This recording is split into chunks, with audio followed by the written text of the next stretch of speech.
Open communication. Pray without ceasing. 1 Thessalonians 5:17. Recently, I had a little object lesson on communication at work. As part of a small crew of carpenters doing residential work, we have generally relied on a good set of lungs as an adequate means of communicating between ourselves. This system seemed to break down on one job, however, when two workers on some scaffolding behind the house simply could not get the attention of another worker who was making cuts for them out front.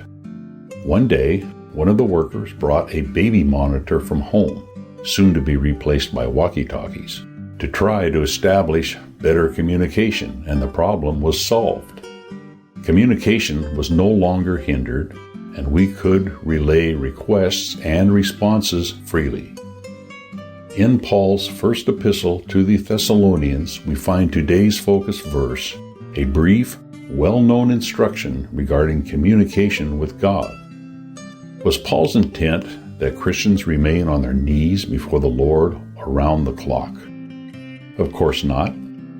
We realize that prayer is our principal means of communicating with God, and Paul simply wanted to emphasize the importance of keeping it open and effective at all times.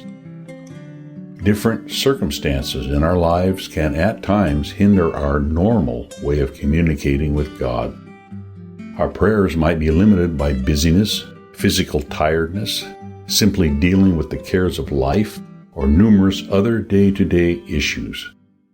In order to keep communication with God open at all times, we may have to make some changes in our routine. Obviously, basic communication with God must begin with a determination to obey Him fully in every aspect of our lives.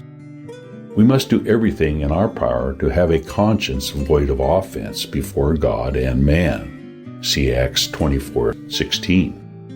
But we may also need to adjust our schedule, habits, or choice of activities. We need to do whatever is needed to ensure our communication with Him is never interrupted. Are we willing to make some changes in order for our prayers to be effective? Let's evaluate and effect some changes if needed. May God help us to be able to pray without ceasing, to have that line of communication open at all times with our Savior.